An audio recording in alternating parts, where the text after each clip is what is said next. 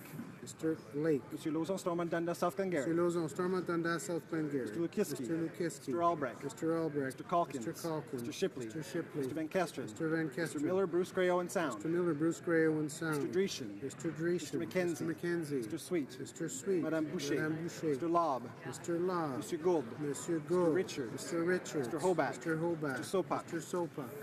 Mr. Stanton. Mr. Stanton. Mr. Albus. Mr. Albus. Mr. Zimmer. Mr. Zimmer. Mr. Falk. Mr. Falk. Mr. McGuire. Mr. McGuire. Mr. Barlow. Mr. Barlow. Mr. Yerdega. Mr. Yerdega. Mr. Iglinsky. Mr. Iglinsky. Mr. Arnold. Mr. Arnold. Mr. Bertod. Mr. Bertod. Mr. Cooper. Mr. Cooper. Mr. Diot. Mr. Diot. Mr. Jennis. Mr. Jennis. Mr. Genereux. Mr. Genereux. Ms. Harder. Ms. Harder. Mr. Godin. Mr. Godin. Mr. Kelly. Mr. Kelly. Mr. Kitchen. Mr. Kitchen. Mr. Kimmich. Mr. Kimmich. Mr. Macaulay, Edmonton West. Mr. Macaulay, Edmonton West. Mr. Leipert. Mr. Leipert. Mr. Scheer. Mr. Scheer. Mr. O'Toole. Mr. O'Toole. Mr. Nader. Mr. Nader. Mr. Nuttall. Mr. Nuttall. Mr. Soroya. Mr. Soroya. Mr. Schmale. Mr. Schmale. Mr. Shields. Mr. Shields. Mr. Viersen. Mr. Viersen. Mrs. Wagenthal. Mrs. Wagenthal. Mr. Waugh. Mr. Waugh. Mr. Weber. Mr. Weber. Mr. Motz. Mr. Motz. Ms. Raitt. Ms. Raitt. Mr. Trost. Mr. Trost. Mr. Rankin. Mr. Rankin. Ms. Ashton. Ms. Ashton. Ms. Duncan, Edmonton, Ms. Strathcona. Duncan, Edmonton, Strathcona. Mr. Christopherson. Mr. Christopherson. Mr. Davies. Mr. Davies. Mr. Cullen. Mr. Cullen. Mr. Donnelly. Mr. Donnelly. Mr. Massey, Windsor West. Mr. Massey, Windsor West. Mr. Garrison. Mr. Garrison. Madame Boutin-Sweet. Madame Boutin-Sweet. Ms. Matheson. Ms. Matheson. Monsieur Dubé. Monsieur Dubé. Madame Laverdière. Madame Laverdière. Monsieur Dussault. Monsieur Dussault. Monsieur Boulris. Monsieur Boulris. Ms. Kwan. Ms. Kwan. Mr. Julian. Mr. Julian. Madame Moore. Madame Moore. Mr. Duval. Mr. Duval. Monsieur Aubin. Monsieur Aubin. Monsieur Nantel. Monsieur Nantel. Monsieur Caron. Monsieur Caron. Monsieur Saganache. Monsieur Saganache. Madame Quash. Madame Quash. Mr. Angus. Mr. Angus. Madame Sans Souci. Madame Sans Souci. Monsieur Choquette. Monsieur Choquette. Madame Trudel. Madame Trudel. Mr. Blakey. Mr. Blakey. Mr. Weir. Mr. Weir. Ms. Benson. Ms. Benson. Mr. Stetsky. Mr. Stetsky. Mr. Cannings. Mr. Cannings. Mr. Johns. Mr. Johns. Ms. Malcolmson. Ms. Malcolmson. Mr. McGregor.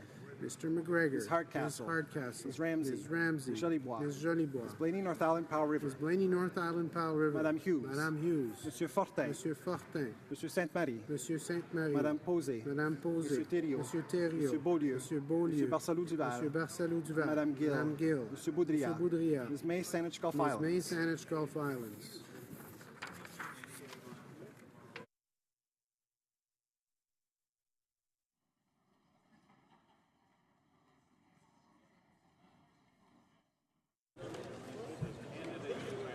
Yeas pour 167, 167. Nays contre 133, 133.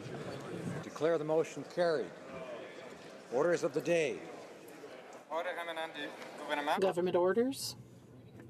6. An act to amend the Canada Pension Plan, the Canada Pension Plan Investment Board Act, and the Income Tax Act.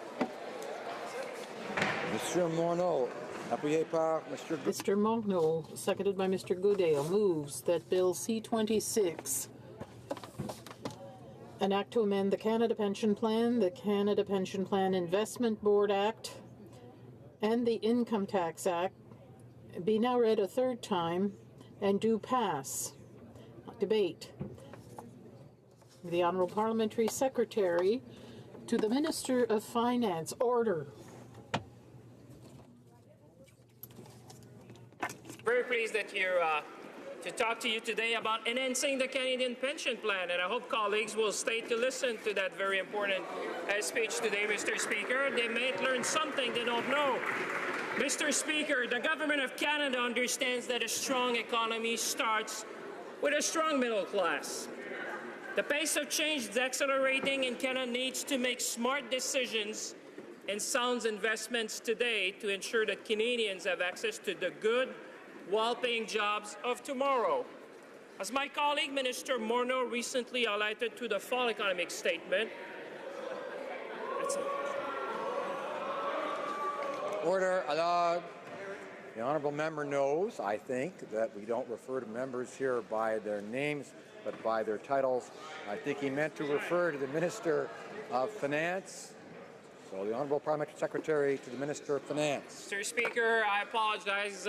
It's because of the emotion, Mr. Speaker. I apologize for the good work that my colleague is doing, the Minister of Finance, obviously, which he recently highlighted to the fall economic statement. This government is putting the middle class first. For example, we are investing an additional $81 billion in public transit, green and social infrastructure, transportation infrastructure that supports trade, as well as rural and northern communities to bring Canadian good jobs a cleaner environment, and thriving communities for years to come. Mr. Speaker, we are doing this because we believe that Canadian men and women have what it takes to succeed, and our government has both the capacity and the will to take action to make the future better for our children and our grandchildren. And that's exactly what we're doing by improving the Canada Pension Plan. Mr. Speaker, we know that middle-class Canadians are working harder than ever, and many are afraid that they have not saved sufficiently for retirement. So these are the big questions. To what extent do Canadians not save sufficiently for retirement, and how can we help them do better? Whether families nearing retirement are adequately prepared for retirement. Mr. Speaker, about 1 in 4 families approaching retirement, so that's 1.1 million families in our country, are at risk of not saving enough to maintain their standard of living in retirement. And the risk is highest for middle-class income families. Families without working-place pension plans are at an even greater risk of under-saving for retirement. A third of these families are at risk. Economic conditions since the global recession of 2008 pose a particular difficulty for younger Canadians. They are facing the challenge of securing adequate retirement savings at a time when fewer can expect to work in jobs that will include a workplace pension plan. Indeed. For a long period of low interest rates could mean that young workers will have lower investment returns on their retirement savings, which means that they will have to save even more than previous generations to obtain the same standard of living upon retirement. Moreover, because younger generations often have more debt than previous ones, they are more exposed to a wide range of risks, from the volatility of financial markets and variations in housing costs. Given these factors, younger generations have to rely even more on personal savings for retirement. Moreover, the increase in life expectancy increases the risk that younger generations will run out of money, the money that they may have managed to save. Under these circumstances, our responsibility is both simple and imperative. We must take action now if we want to help Canadians benefit from a secure and dignified retirement. Mr. Speaker, we are proposing to enhance the Canada Pension Plan, or as we commonly refer to, the CPP. On June 20 of this year, Canada's finance ministers reached an historic agreement to make meaningful changes to the CPP that will put more money into the pockets of Canadians after they retire. The CPP enhancement will increase the retirement benefits that people will receive. Enhanced benefit will accumulate gradually over time as individuals pay into the enhanced CPP. Young Canadians just entering the workforce will see the largest increase in benefits.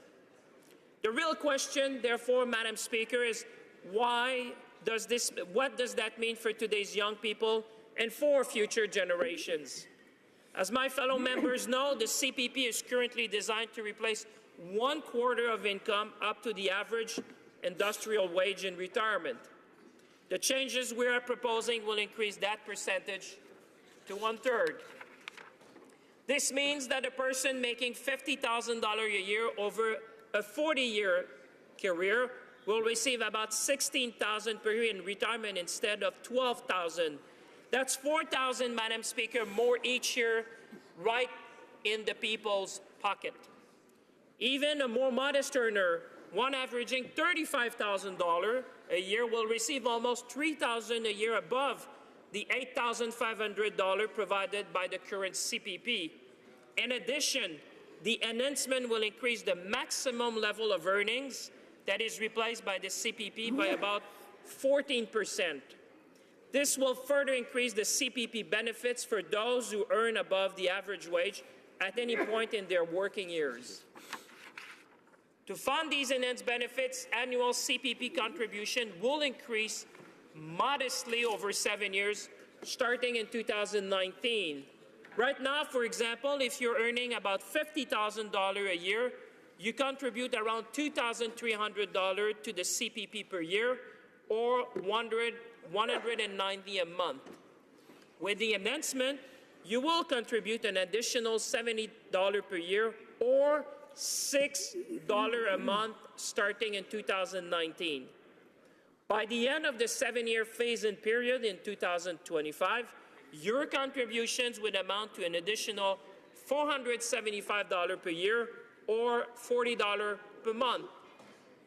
Those, Madam Speaker, as you can see, are modest increase for very significant enhanced benefit.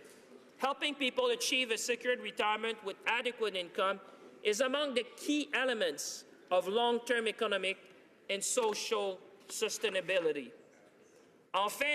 Indeed, Canada has been doing this for quite a long time. Our pension system is widely recognized as being among the best in the world.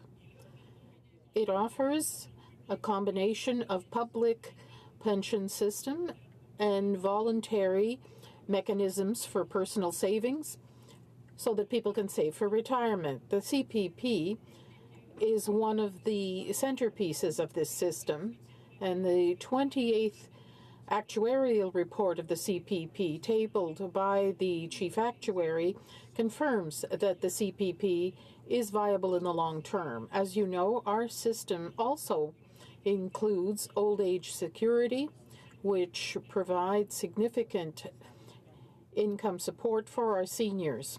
Recently, we restored the eligibility age for OAS to 65 years in order to improve the lives of seniors, particularly vulnerable low-income people who are often women who are retired and living alone. If there had not been a change in policy, 100,000 Canadian seniors between 65 and 66 years old would have fallen into poverty, thus increasing the rate of seniors living in poverty from 6 to 17%. In addition to restoring the age of eligibility for OAS, we increased the guaranteed income supplement, which provides additional support to vulnerable low-income seniors. This measure will considerably improve the financial security of some 900,000 seniors and will enable 13,000 of them to be lifted out of poverty. Income sources, Canadians can save through voluntary tax-assisted private saving plans, whether it's the registered pension plans, the pool registered pension plans, registered retirement saving plans, and tax-free savings accounts. While so far we've been discussing retirement benefit, it is important to note that the CPP also provides supplementary benefits, including disability pension and the survivor's pension, which will also increase as a result of this enhancement. The disability pension is a monthly benefit provided to people who have made sufficient CPP contributions and whose disability prevents them from working at any job on a regular basis. By increasing the amount of this benefit, the enhancement will provide greater security to working-age Canadians. The survivor's pension is a monthly benefit provided to the surviving spouse of a deceased CPP contributor. By increasing the amount of the survivor's pension, the enhancement will provide more financial security to widows and widowers and further strengthen our retirement income system. It is also important to note that CPP benefits are funded by the contribution of workers and employers and investment rather than through tax revenues. Employee contributes 4.95% of their earnings up to $54,900. This dollar figure approximates the average industrial wage and increases a little each year to reflect changes in wages. Employers also contribute at a rate of 4.95%. Self-employed workers pay both half of the contribution, or 9.9% of pensionable earnings. But let me put the issue of affordability, Madam Speaker. To put this into perspective, our contribution rates in Canada are much lower than those in other countries with contributory public pension plans. In fact, the CPP contribution rate is about half the average rate among 25 countries of the OCDE, otherwise known as the Organization for Economic Cooperation and Development, which have such plans. This applies to employers here in Canada too. The Canadian employer portion is less than half the average of OCDE employer rate, which is about 11.2% in 2012.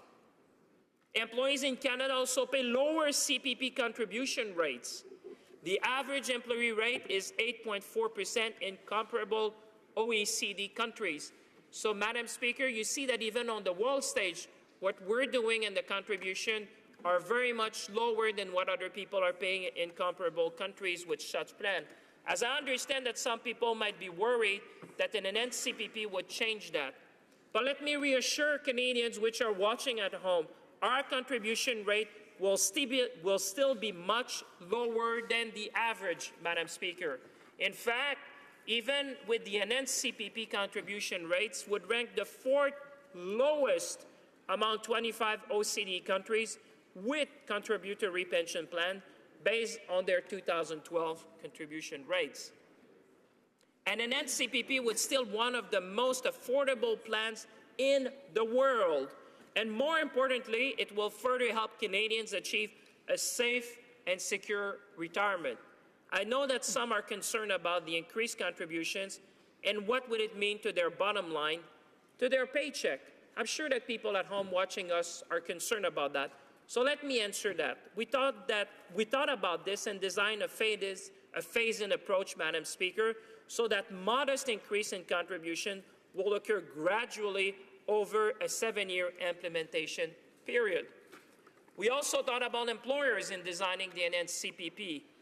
The slow phase-in of the CPP contribution increases was designed with the express purpose of minimizing their impact and giving employers across our nation, as well as employees, time to adjust to these changes. So let me talk about the working income tax benefit, Madam Speaker. As I mentioned, the enhancements that we're proposing include a modest increase in contributions. Madam Speaker, we know that despite the long-term advantage of the enhancement of the CPP, some low-income workers may have difficulty making room in their budget for higher contributions to the Canada Pension Plan. Now, our government emphasizes the development of policies and implementation of programs that are based on fairness as well as assistance to the less well-off in our society. The enhancement of the CPP is in keeping with that perspective and our approach to avoid having low-income workers who are eligible be subjected to an undue financial burden because of the additional contributions. The government will increase the working income tax benefit, or WITB.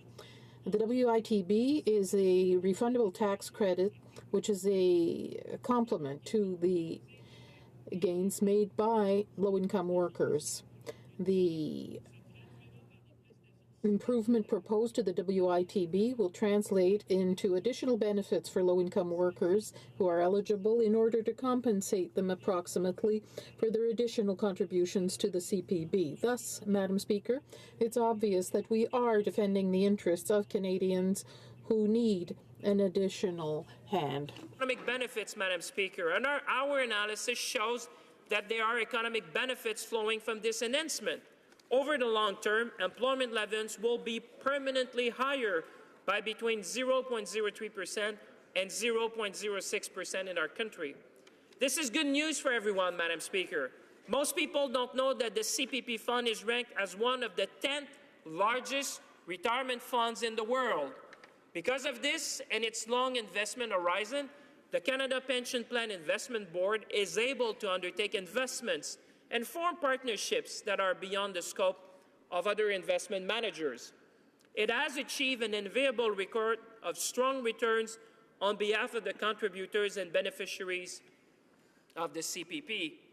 Over the long term, greater CPP benefits will boost demand and increase overall savings in our country. This will in turn boost our economic output and make more money available for investment.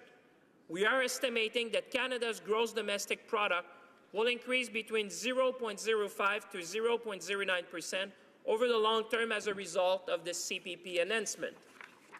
The enhancement will not only provide retirement security for more Canadians, it will create jobs and have a positive long-term impact on the Canadian economy. So let me then turn to sustainability, Madam Speaker.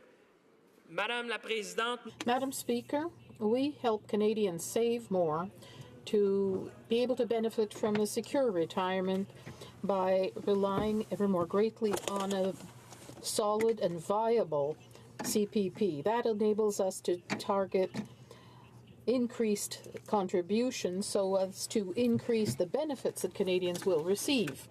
You probably remember that in his latest report, Canada's chief actuary confirmed last month that the CPP is resting on solid and viable financial bases with the current contribution level for at least 75 more years. Canadians may rest assured that the enhancement of the CPP will be based on rock-solid foundations. As you know, the CPP Investment Board invests in public and private assets with a long-term perspective for the benefit of the people who will retire in the next decades. As of June 30th of this year, the Canada Pension Plan Fund totaled over 287 billion Canadian dollars, and that's very impressive. Madam Speaker, it's obvious that this is a very solid basis for the future. So in conclusion, the CPP is a good tool used in a timely manner to improve retirement income security for today's workers, particularly our young workers. The improvement in Canadians' retirement income through the CPP has several other advantages in addition to the economic ones I just pointed out. These are certain and predictable benefits over a lifetime, so Canadians don't have to worry as much about savings and be affected by negative shocks to the financial markets. CPP benefits are fully indexed, which reduces the risk of price hikes undermining their purchasing power. Changing job market, Madam Speaker. And I see that my time is up, but what I would like members to remember, this is good for Canada, this is good for younger generation, this is good for how people are going to retire. And 40 years from now, Madam Speaker, and in the years to come, all members in this House will talk to their children and grandchildren and be proud of this day. Thank you, Madam Speaker. Questions and comments? Questions et commentaires? The honourable member for Hamilton Mountain.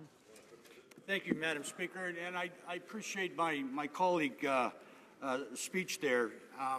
But Madam Speaker, what happened is he has failed.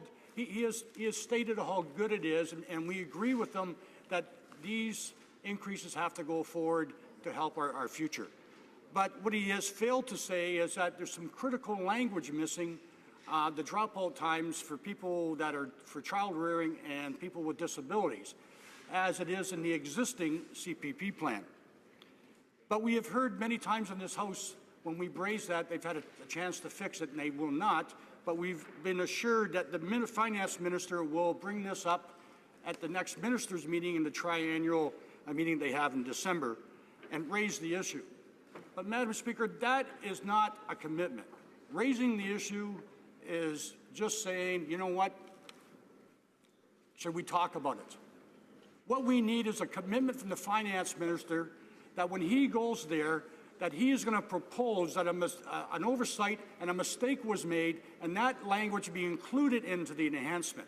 So I want to hear his comments. Will we have a commitment from the Finance Minister that he will be proposing this type of language to be put in? Thank you.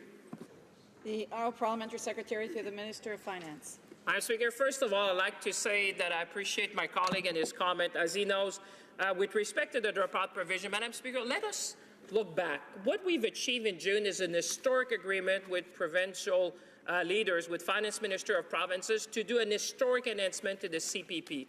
And we are cognizant of the issue that he mentioned, the dropout provision. But let me say that this enhancement is going to benefit all Canadians, and the Minister of Finance has taken his comment, and the members know well.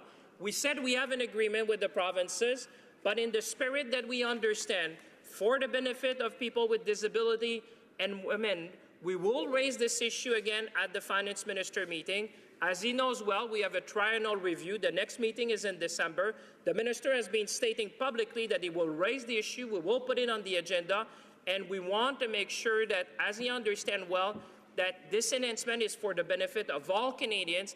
And yes, Madam Speaker, we'll always be listening to people in this House and Canadians to look at ways we can further improve. But let's remember that this is the right thing right now for Canadians. Thank you, Madam Speaker.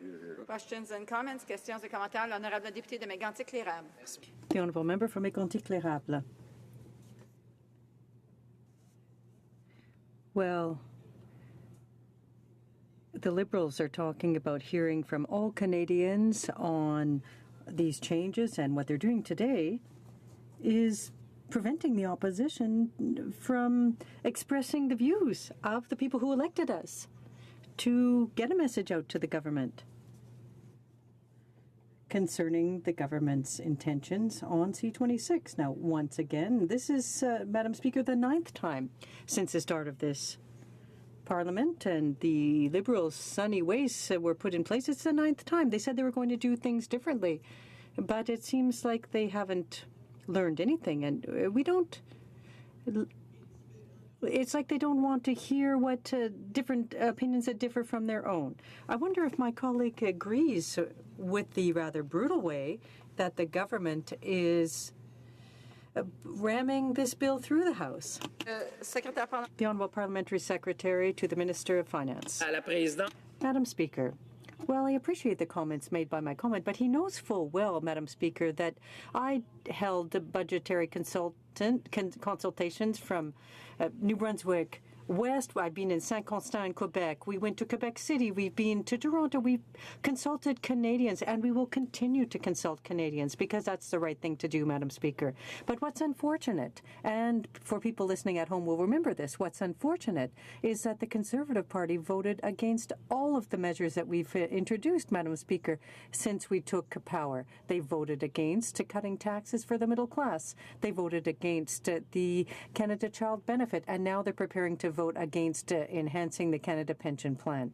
I know that fundamentally, Madam Speaker, these measures are good for Canadians, and we're going to continue on this track. We're going to continue to help the middle class. Member for Windsor-Tecumseh. Thank you, Madam Speaker. We know that the government has rejected the attempts that the NDP have made to fix this legislation, and the people that were included in our CPP with the dropout clause existing. And so what I'm wondering is, will this government be providing this chamber with an analysis of the financial impact on those who have been excluded from this legislation? I understand that we will be, as a government, going to the provinces to talk about this, but I think that the real question here is, why wasn't such an analysis undertaken and provided to this chamber? The Honourable Parliamentary Secretary to the Minister of Finance. Madam Speaker, I very much welcome the question from my colleague because it allows me to repeat with respect to the dropout provision. First, that we reached an historic agreement with the provinces, and I think she heard to my speech, and I'm sure she will concur with me, that this is a good thing for Canadians. The same Canadians that she represents and the ones that I represent in my riding will benefit from that. The younger generation and we have to look at the broader things that we've done for people retirement, Madam Speaker. We reduced the age of retirement from 67 to 65. We increased the GIS top-up. And yes, Madam Speaker, we've heard from the NDP. We heard from Canadians. That's why the Minister of Finance is committed to put this issue on the agenda of the finance minister meeting, which I will be attending with the minister. This is coming up in the next few weeks, and yes, we will talk about that. But let's not forget what we're doing for Canadians. We are enhancing CPP that is going to benefit all Canadians who are going to retire. That's what the members are going to be voting on today, and I'm sure that people watching at home and their children will remember their historic vote today. Questions and comments? Questions et commentaires. The honourable member for Saanich Gulf Islands. Thank you, Madam Speaker. And I want to pursue the question of my honourable friend from Windsor-Tecumseh and to the honourable parliamentary secretary. I bemoan the fact that as we're now using time allocations on C-26, this one thorny point has not been adequately explained in this place. I'm looking for evidence that will tell me what happens with the drop-off provisions and how they will affect those who are for women, for lower-income women, for the ability to save for retirement, taking time out for childcare or for illness. I mean, overall, C-26 is a big step forward in expanding Canada Pension Plan. But can the honourable member help me in seeing why the government has refused to accept what appear to me to be reasonable amendments? The honourable parliamentary secretary to the Minister of Finance. Well, Madam Speaker, I very much welcome the question from my honourable colleague, which she knows I have enormous respect for her and the work she does in this chamber, providing a voice to a number of concerns. And I must say that we've listened, Madam Speaker, to these concerns, and that's what I said. This is a great step for Canada. This is a great step for Canadians we're taking. The question that the member is asking, can we do more? Could we improve? And we said yes. You know, our Prime Minister always said better is always possible. Yes, we're going to bring that to the table with the Finance Minister. This was an historic agreement in June that was reached, and I would say that she has been heard. The members has been heard, and we're going to put it on the agenda because that's what people expect a responsible government to do, is always looking at ways to improve. But let's not forget that what we're doing today is historic for Canadians, and decades from now we will remember that vote as being historic for the vast majority of Canadians in our country. And comments? Questions et commentaires. The honourable member for Yukon. Merci, Madame Présidente. Je veux remercier. Thank you, Madam Speaker. I'd like to thank the honourable member for his excellent speech. We are doing additional things for seniors. I'd like the honourable member to speak to some of those benefits. The honourable parliamentary secretary to the Minister of Finance.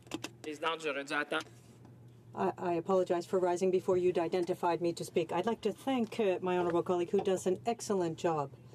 He too listened to his constituents. Madam Speaker, as he said, what we've announced is a part of a package of measures put forth in Budget 2016, and that included enhancing the Canada Pension Plan.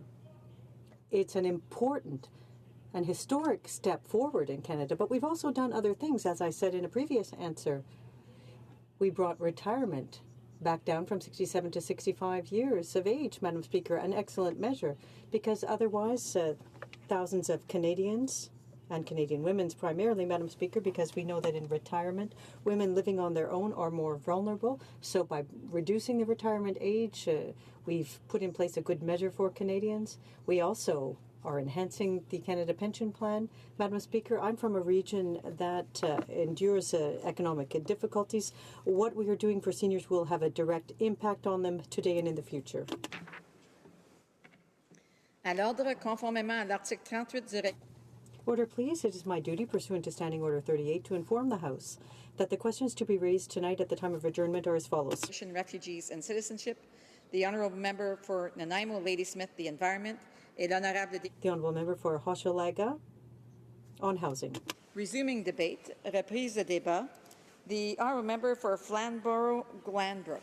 Thank you very much, Madam Speaker. Speaker, I'd ask for unanimous consent to split my time with the member from Brandon-Souris. Does the member have unanimous consent to split his time?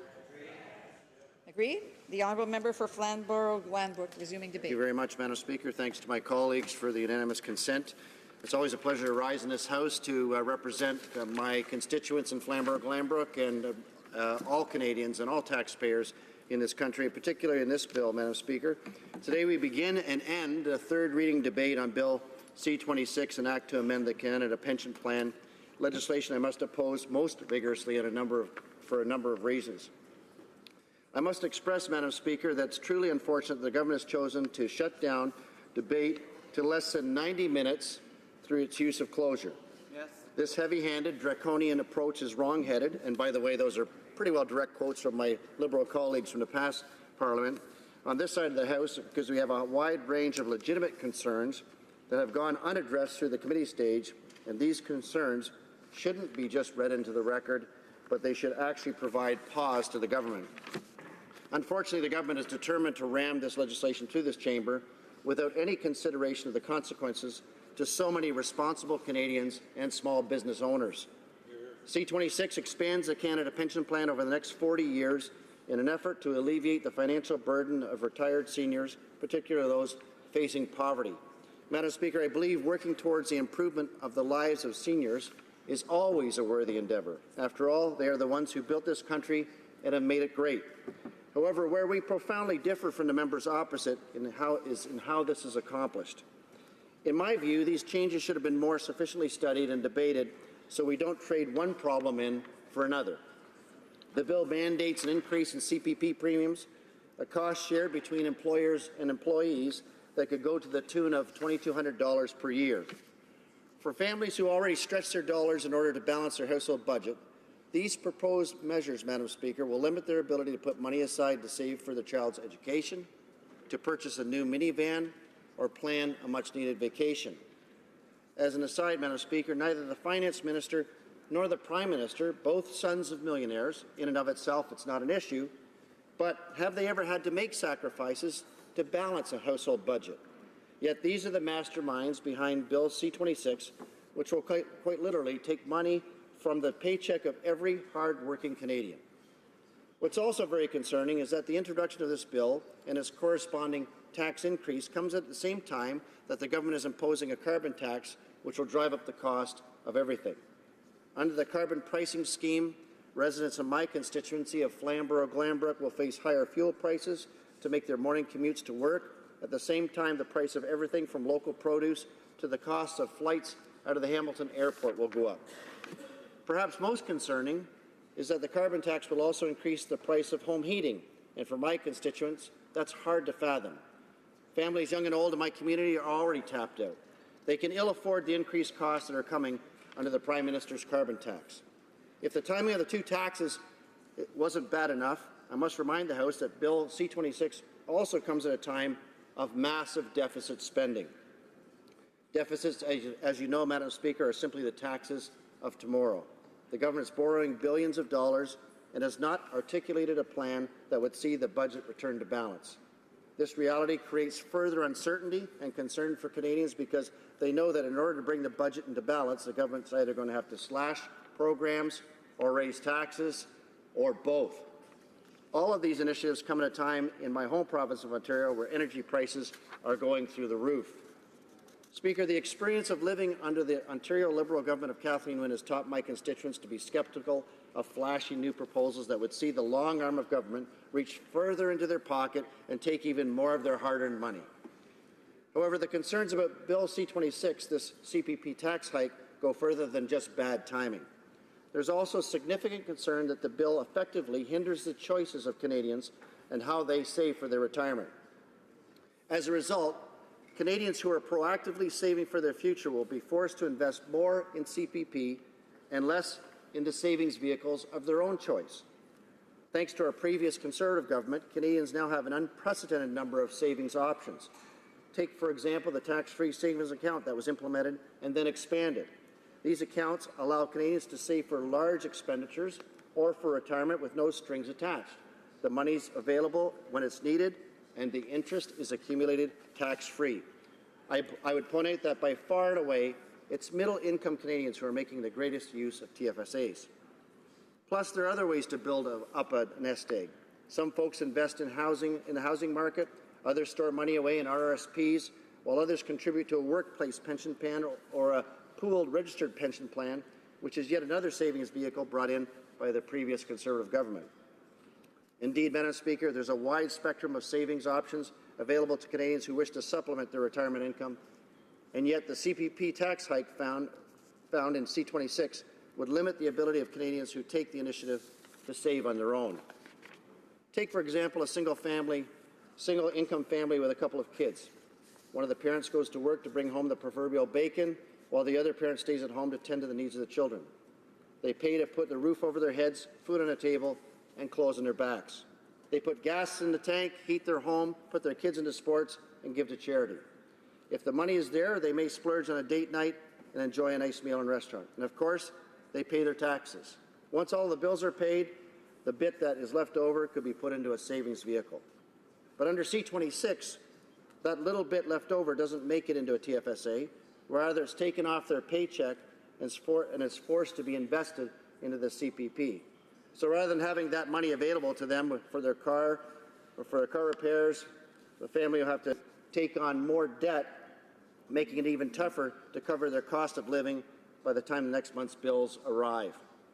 Speaker, at the very least, Bill C-26 limits choice. At the worst, it may contribute to a cycle of debt by skimming too much off the top. Bill C-26 doesn't just impact modest income families. It will also take the choice away from Canadians who save for their retirement and wish to leave their accumulated wealth behind for loved ones after they pass away. I have served in this place for more than a decade now, and over the course of my tenure as a Member of Parliament, many seniors have discussed their priorities with me. I've heard many seniors say two things as they plan for the end of their life. First, they hope not to be a financial burden to their family, and second, if possible, they'd like to leave some of their savings behind for their loved ones. In Canada, we have a retirement system that allows them to accomplish these goals. Indeed, our retirement system is the envy of the world. Retired seniors have access to old age security, the CPP, and a raft of savings options that I mentioned earlier. And after those sources of income, if a senior is still facing financial difficulty, the Guaranteed Income Supplement is there to top up their income. And thanks to the Conservative government in the last session, Madam Speaker, they can even make a good sum of money without it being clawed back. Further, those that want to look at the data or parse the numbers, consider the following.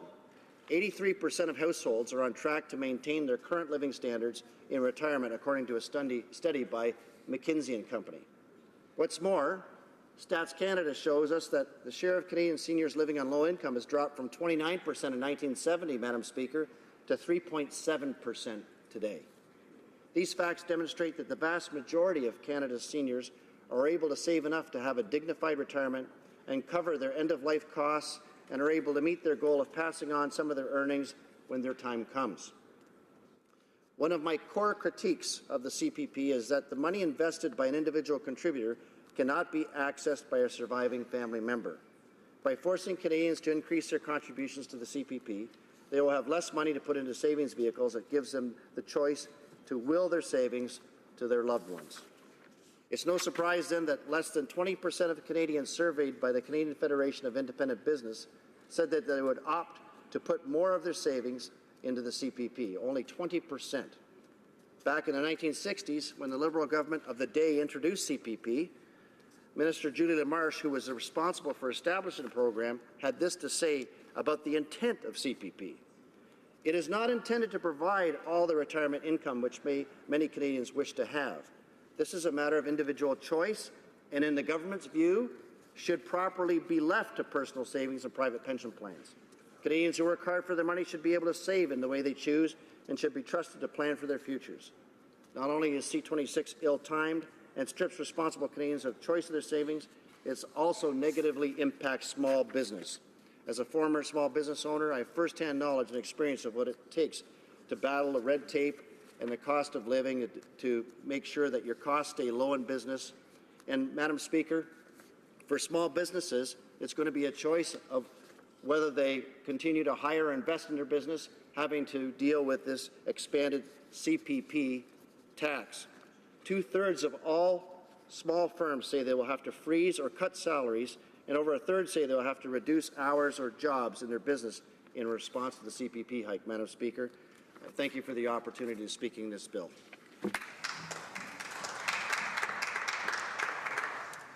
The Honourable Minister has a point of order.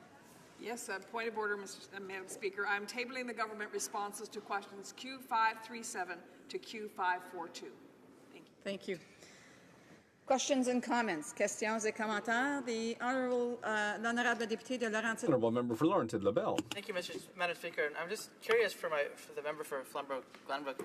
He's talking a lot about a lot of the negative aspects as he sees it in this bill. I see this as a very positive investment in the future, that the Minister Lamarche actually planned for the future, and that we have to do the same thing again. Now, we've done a lot of things for seniors in the last year with the reduction of the retirement age back to 65, with the increase of the GIS. But what I'm wondering is, if the member does not want to improve the CPP for the future, would he rather get rid of the CPP altogether? Which is it? If it needs to be sustainable, then we need to improve it for the future, or why does he want to keep it at all? Thank you, Madam. Je vais rappeler. I would like to remind the Honourable Member from Laurentides LaBelle to address his comments to the Speaker. Don't use the word you, it's even better. Okay. The Honourable Member for Flamborough-Glanbrook. Thank you very much, Madam Speaker. I think my colleague missed the point.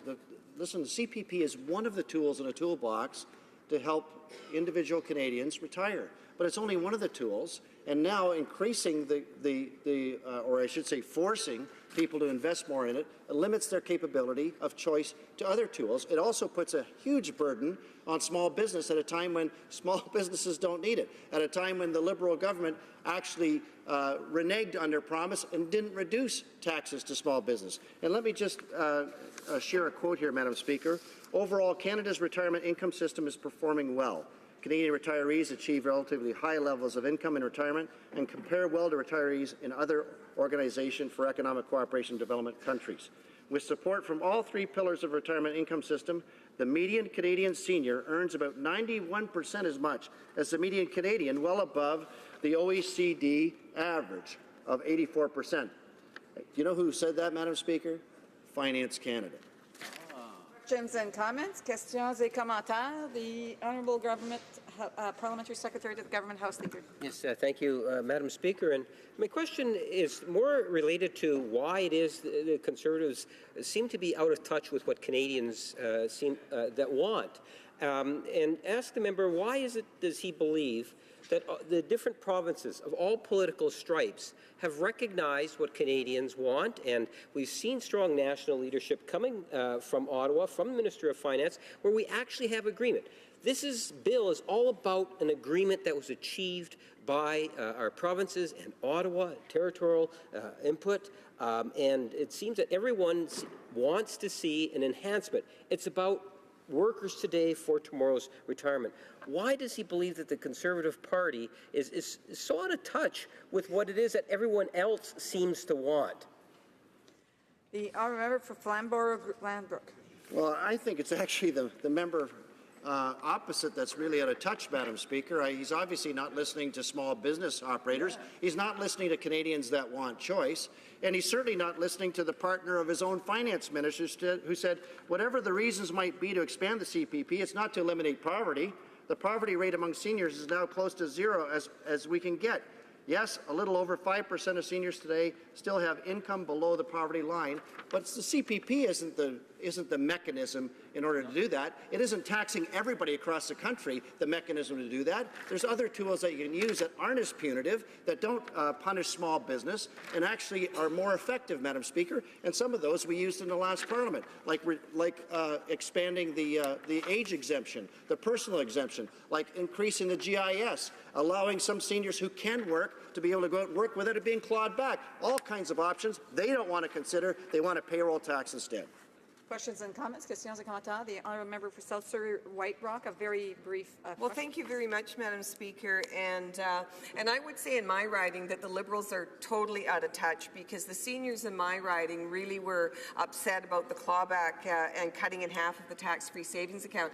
And I'm just wondering if the Honourable Member here can speak to that issue when it comes to supporting seniors, because certainly they were really affected by that in my riding.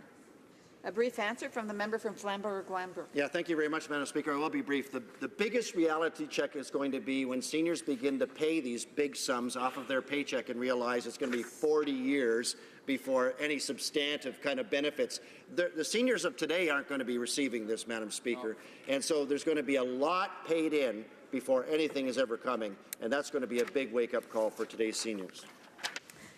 Resuming debate, reprise de débat, the honourable member for Brandon Souris. Thank you, Madam Speaker, and I want to thank the my colleague from Glanbrook for the opportunity to share his time today and allow me the opportunity to make some remarks on Bill C-26 in this debate as well. Madam Speaker, I rise today to add my voice to the many others who have grave concerns about Bill C-26 and the Liberal plan to further erode the disposable income of hardworking Canadians and its negative impact on job creators. Every member of Parliament in this House cares about the well-being of seniors. I believe each and every one of us wants to implement policies that will improve the quality of life of Canadians while also balancing out the costs associated with those changes. Over the past 50 years, there have been numerous policies introduced with the aim of assisting Canadians in preparing for retirement. Changes such as the introduction of the Canada Pension Plan, old age security, guaranteed income supplements, registered retirement savings plans, and our previous Conservative government's landmark decision to implement tax-free savings accounts. Through various governments of different political stripes, great improvements have been made, and the poverty level of seniors has dropped dramatically. According to Statistics Canada, the share of Canadian seniors living on low incomes has dropped from 29% in 1970 to 3.7% today, among the lowest in the world. I believe it is vitally important that we recognize that the CPP was originally introduced in 1965, that when it was introduced then, it was a much different world than we live in now. Many families had to get by with only one source of income, and gender inequalities were far too common. Millions of seniors lived in poverty, and many communities did not have affordable housing options for those who struggled to get by. And probably one of the most significant differences was the lack of financial literacy and the available savings vehicles that are now offered by the private sector. Now, in 2016, millions of Canadians have opened their own tax-free savings account or have invested in mutual funds or the stock market through online trading brokerages. I am pleased that Canada's saving rate has climbed from 7.7% in 1990 to 14.1% today. This is a testament of how investing money and saving for retirement is at the top of people's priorities. And according to the Fraser Institute, the vast majority of Canadians are putting enough aside for retirement. In a document published by the Institute, Canadians now hold $9.5 trillion in assets above and beyond CPP. While the Liberals think they have the best of intentions, their policies to date have not grown the economy. They have put jobs at risk, and Canadians are worse off today than before the Liberals took office. Canadians can't trust this government with their pensions. They haven't been able to keep promises they made a year ago, let alone ones that they're making for decades down the road. What this legislation signifies is that the Liberal government doesn't trust Canadians with their own money. It's awfully rich to force Canadians to control their spending when they themselves blew past their own deficit projections in the tune of billions of dollars. I can assure the Liberal government that millions upon millions of Canadians are being responsible with their own money and don't need to take lessons from my honourable colleagues across the aisle. A study by McKinsey & Company found that 83% of Canadian households are on track to maintain their current living standards in retirement. Now, sure, 83% isn't 100%, Madam Speaker, but it doesn't justify the punitive measures being proposed in Bill C-26. Before the government moves any further with this legislation, they should stop assuming that Canadians are as spend-happy as their own Liberal finance minister. Perhaps it's time for legislation to force this Liberal government to stop putting Canada's future generations at risk, and that's a piece of legislation that I could support, Madam Speaker. I believe it is wrong to force Canadians to put more of their hard-earned dollars into a government-controlled pension plan rather than allowing them the flexibility to make their own investment decisions. I believe that we have a good balance in place, and it should be upheld until such time that evidence suggests otherwise. If this legislation passes as written, it'll literally take money out of the wallets and purses of hardworking Canadians and their employers. In fact, it is very possible that some households will be paying up to $2,200 more per year when the changes are fully implemented. While the Liberals pontificate about their middle-class tax cut, most of the savings will be eaten up through this CPP tax hike alone. And this does not include the carbon tax, which will be unilaterally imposed on provinces and taxpayers in the years to come. It baffles my mind that Liberals want to force Canadians to put more money into CPP, while at the same time eroding people's investment power into investments of their own choosing. Seems like an oxymoron to me, Madam Speaker. I can assure the government that any reputable financial advisor would be able to provide a far more significant return than the government-run pension plan. It's projected that any Canadian who was born after 1972 can expect a real rate of return of the CPP of only 2.1%. So regardless of how well the Canada Pension Plan Investment Board does, the next generation of Canadians better not be planning on a CPP bonanza due to its rate of returns. Moreover, Bill C-26 is just another attack on Canadians who do their own financial investments. It is an attack on those who want nothing to do with putting more money into their CPP, as they like the current system in place. They resent the fact that their government thinks they can do better in saving money than themselves. And as we all remember, it was just last year the Liberals clawed back people's tax-free savings accounts and limited the amount of money that can be invested without paying capital gains taxes. While it is true that some Canadians are not financially prepared for retirement, we on this side of the House don't think that a payroll tax hike is the best or sustainable approach to assist those most in need. The reason why many Canadians are not financially prepared for retirement has nothing to do with the CPP itself, but is due to the fact that they do not have employment or are underemployed. The best way for the government to help Canadians prepare for retirement is to create the right economic environment for the creation of new high-paying jobs. One of the loudest and most vocal critics of this payroll tax hike has been the Canadian Federation of Independent Business. They've repeatedly asked for this government to apply the brakes, as 70% of small business owners disagree with the notion that this CPP increase is modest, as the government suggests it is. For many small and medium-sized businesses, this legislation will cost them thousands of dollars each and every year. It has the potential to further slow our economic growth while doing nothing to help those most in need. And as I stated, a CPP increase will not help Canadians without a job. An analysis by the C.D. Howe Institute shows that the Liberal CPP plan will not benefit low-income workers. While their CPP payments will go up, it will be offset by clawbacks in their GIS benefits. This is your classic Liberal two-step. Give $1 in the left pocket and take one out of the right. This is why I am very skeptical, as there are many Canadians, that the Liberal carbon tax will be revenue neutral. Looking at the new innovative ways to assist Canadians to save, such as the tax-free savings account and improving financial literacy, are tangible benefits that are proven to yield results. Far too often with this government, they bring out a stick when a carrot would suffice. Leveling the job-killing payroll tax hike, which will reduce employment and Canada's GDP, is quite frankly asinine in today's economic turbulence. Payroll taxes, carbon taxes, small business taxes, and burdensome red tape are hindrances to job creation, to name only a few of the Liberal regressive acts, Madam Speaker. It is abundantly clear this government has no plan for the economy.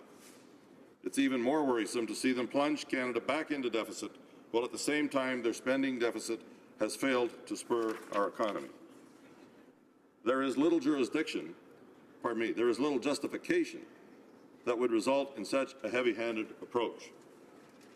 There are alternative ways to assist those who need it most, and the Liberals have in fact shown that when they copied our Conservative move and increased guaranteed income supplements. And I should note that the Liberals ran on a pledge to review the Consumer Price Index, which is used to calculate inflation. There are many other ways to help Canadians save for retirement than forcing through a one-size-fits-all approach.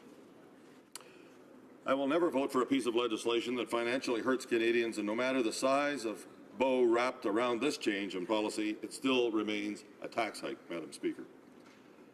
Bill C-26 will not help our most vulnerable seniors in need. Bill C-26 will not create new jobs or grow the economy. It's the wrong approach to take, and I call upon my Liberal colleagues to stand up for what is right and oppose this legislation before its impact financially hurts your constituents. The reason so many of my Conservative colleagues have spoken to this bill and more would do so if closure hadn't been moved, is that it's necessary to try, as responsible opposition, to influence the importance of cancelling this bill to the Liberal members for the reasons I've just articulated. Questions and comments? Questions et commentaires. The Honourable Parliamentary Secretary to the Government House Leader. Yes, thank you, Mr. Speaker, or Madam Speaker. I'm sorry. As you know, as the debate winds up, I think it's important for us just to recap that, in essence, what we're debating, C26, is all about today's generation of workers being able to have adequate retirement money through the CPP. One of the fundamental pillars of our social pension programs, the CPP, the OAS, and our guaranteed income supplement, those are things in which Canadians truly believe in, and this government over the last number of months has demonstrated clearly that they support them in a very solid fashion, whether it's through budgetary motions, regulation changes, or now with respect to CPP. And CPP took a great deal of effort working with the different stakeholders so that we could actually have this bill today. My question to the member is, would he not recognize, in terms of a holistic approach at dealing with seniors of today and for seniors tomorrow, that it's in the best interests of all Canadians that we in fact pass this bill? Honourable Member for Brandon Souris. Thank you, Madam Speaker, and I want to thank my colleague for that question, but of course he doesn't get it. He didn't hear the last part of my comments about killing this bill because it is regressive in regards to the fact that it will not do what he is saying it will do. Madam Deputy Speaker, there's two things that occur directly when you force as the Liberals are, to force people to put $1,000 more into their retirement funds. First, the worker may not have the $1,000, Madam Speaker, and so where is he going to get it? He's going to have to go, he or she is going to have to go to their employer and ask for a raise. That multiplies on top of the fact that the employer has to put another $1,000, has to match those funds and to put it into the Canada Pension Plan as well, Madam Deputy Speaker. And the business will have to match it, as I've just said, and if you've got 10 employees, that will end up being $10,000 for that small business. The Liberals have said that this is to enhance the CPP, but more likely it could be interpreted as an entitlement, Madam Deputy Speaker. Another example of government knowing what's best when really if they would allow the opportunity for those to invest in some of the plans that I've already outlined, they might be better off on their own. And comments? Questions et commentaires. The Honourable Member for Windsor-Tecumseh. Thank you, Madam Chair. I just want to give the honourable member a chance to assure Canadians that he's using certain language and selection of words in order to make a point about the opposition to CPP and enhancements. In fact, does this member understand taxation law and the regulatory regime, and that this is not actually a tax? A pension serves a different purpose and has a different regulatory environment. I would like the member to assure people that they do understand, because hearing that it being called a tax actually does a real disservice to all Canadians, and especially to the precarious work activists right now who are in a generation that are going to need to depend on this. Member for Brandon Souris. Yeah, I thank my colleague for that question, Madam Deputy Speaker, and of course she misses the point as well. It is a tax. It is a tax upon the employer. It's a tax upon the individual. And I've reiterated, I'll reiterate it again, Madam Deputy Speaker, that the individual may not even have the $1,000 that she's talking about to put into this investment fund. So how can you put money into even if you're forced to, that you don't have, Madam Deputy Speaker? And so therefore, tax-free savings accounts, some of the other mechanisms that were used, I challenge her to go back and restudy the tax laws, Madam Deputy Speaker, to make sure that she gets the fact, and coming from the NDP as I sat in the legislature in Manitoba for some 14 years, it doesn't surprise me that this is her attitude, Madam Deputy Speaker, because they never recognized the tax that they didn't want to put on businesses either. But this is certainly a situation where individuals may not even have the capabilities of doing what the government is trying to force them to do, which takes they can only do it by doing two things. The other one is, besides going to their employer and asking for a raise, is they may have to deprive their families of some circumstances that they're already being able to offer them, Madam Deputy Speaker. Resuming debate, reprise de débat, the honourable member for Hamilton Mountain. Thank you, Madam Speaker, and I seek unanimous consent to split my time. Does the member have unanimous consent? Yes? Okay. Resuming debate, the honourable Thank you, member Madam for Hamilton Speaker. Mountain. I will be splitting my time with the member of Windsor-Tecumseh, and I thank my colleagues for allowing this. Madam Speaker, I rise in this House today to speak at third reading of Bill C-26, a bill which will amend the Canada Pension Plan. In my remarks Monday, I focused on how we in the NDP have found a mistake in the bill and our attempts to fix it. I described how the government had failed to include important provisions that would protect workers whose incomes are reduced because they take time to raise their kids and those whose incomes are reduced because of a disability. The government either forgot to include those provisions or excluded them on purpose. We are not actually sure which it is. There are differing opinions on this matter. I must say the government has been completely unwilling to shed any light on this matter. Government members have intentionally spoken around the issue, using the lines that have been written for them. I think many of them really don't know the answer. I think only the minister knows the answer, and he has been the most unclear in his comments of any member on the other side of the House. I then went on in my remarks, Madam Speaker, to describe the attempts by the NDP to get the government to fix the bill. Members on both sides of the House know the bill is flawed and needs to be fixed.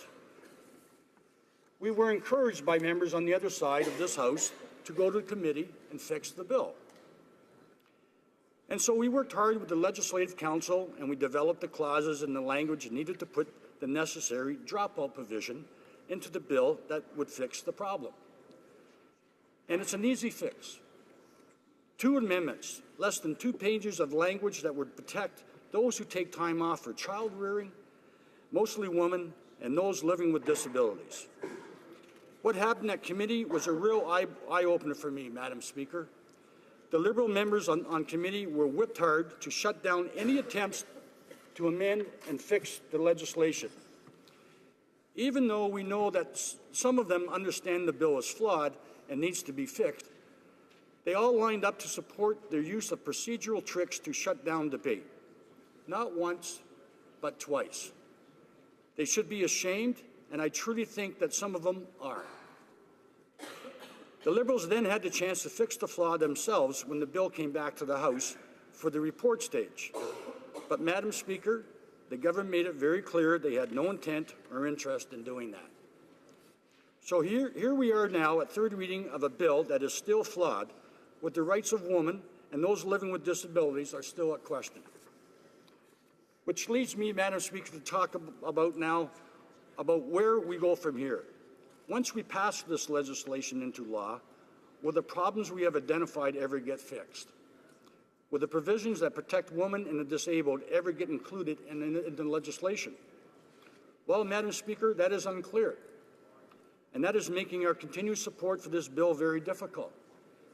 We will vote for it at third reading because the CPP needs to be changed, and we have fought for a long time, alongside with our friends in the labour movement, to have the government increase benefits for retirees.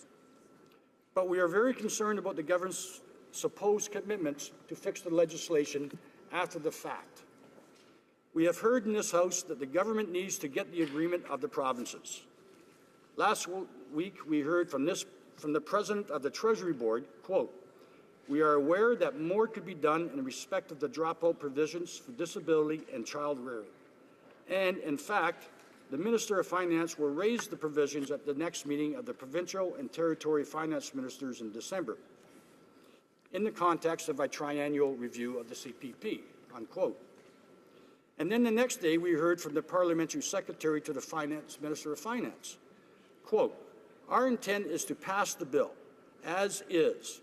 However, the Minister of Finance will then raise the dropout provisions at the next Provincial and Territory Financial Ministers meeting in December, in the context of a triennial review of the Canada Pension Plan." Also last week, we heard from the Finance Minister's Director of Communications that, quote, We're aware that more can be done with respect to dropout provisions for disability and child rearing to make sure that this expansion is as inclusive as possible. However, in order to make any changes to the plan, we need agreement from the provinces. The finance minister will bring up the omission when he meets with his provincial counterparts in December to review CPP, a routine process that occurs every 3 years, unquote. Madam Speaker, Canadians need to note the lack of a clear commitment in any of these quotes. Saying the minister will raise or bring up the omissions is certainly no commitment. How hard will the minister push the provinces to fix the bill and including the missing provisions? We don't know the answer to that, Madam Speaker. I was hoping to hear a more clear-cut commitment from the minister this week. However, that commitment doesn't seem to be forthcoming, if any. The most recent spin makes me think the government is spinning away from any commitment at all. When the minister was asked yesterday by one of my colleagues if he would fix the bill, he wouldn't even address the question. Instead, what we got, the most shallow spin possible. This is all the finance minister would say on the matter. Quote, what we also recognize is that there will always be opportunities for continued improvement. Our job in working together with the provinces is to move forward on this agreement and then to consider other ways we can improve the Canada Pension Plan in the future to ensure that the retirement health of Canadians is always provisioned for, unquote. Very inspiring words, Madam Speaker, but hardly a commitment to fixing the problem caused by the omission of the dropout provision in this bill.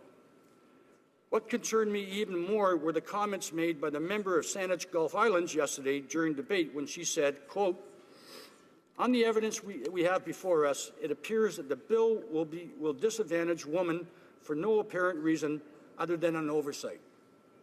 I did have a brief moment to discuss this with the Minister of Finance early this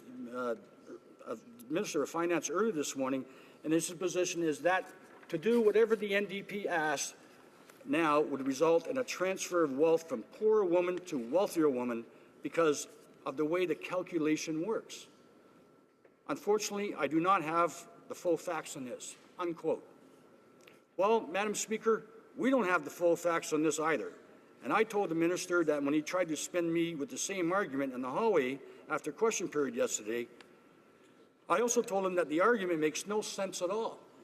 In fact, I think probably the inverse is true given that eliminating the child rearing dropout for the additional benefit would presumably penalize lower and modest income mothers, while higher income mothers, since women in higher income households are better able to adjust.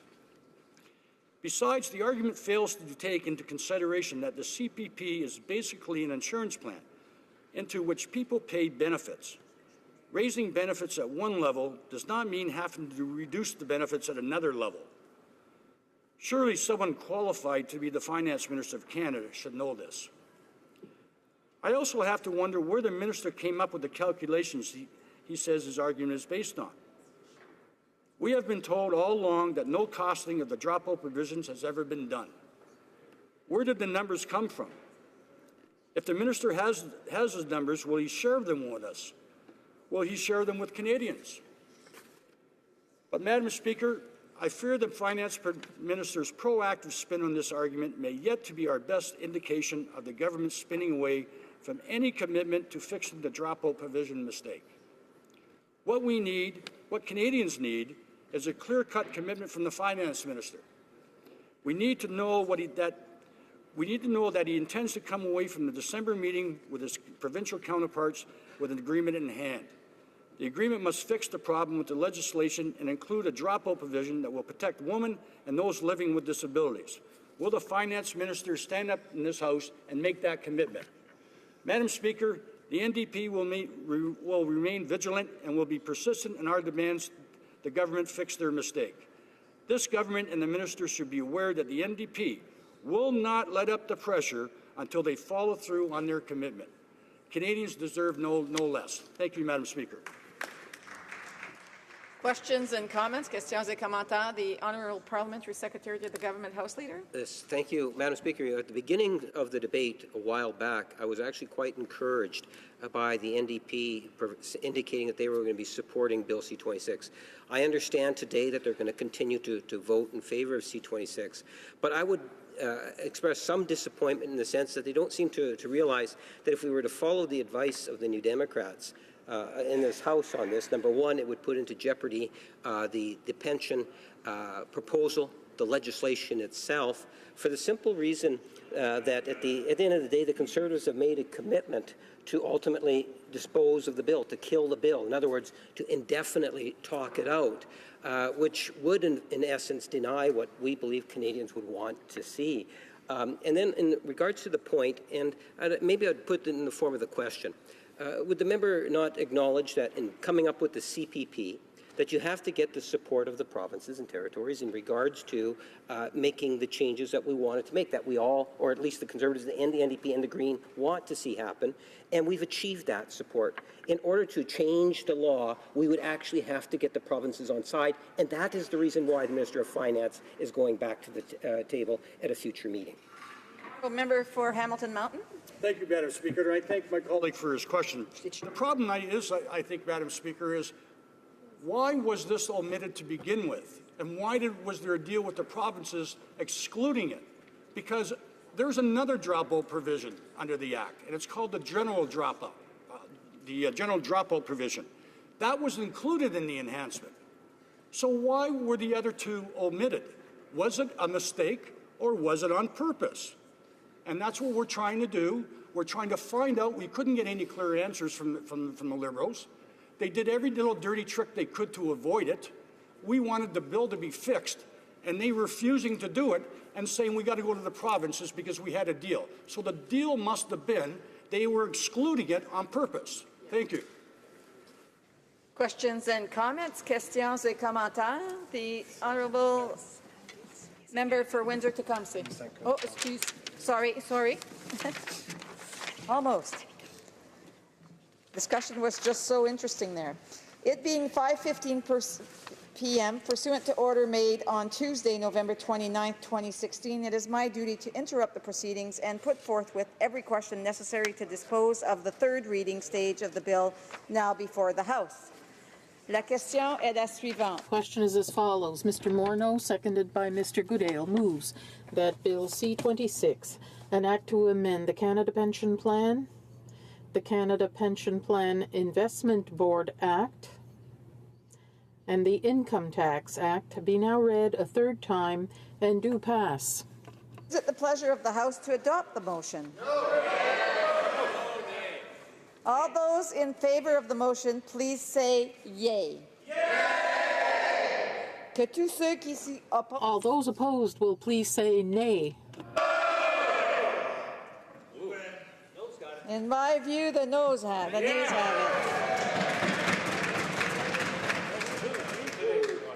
Call in the members.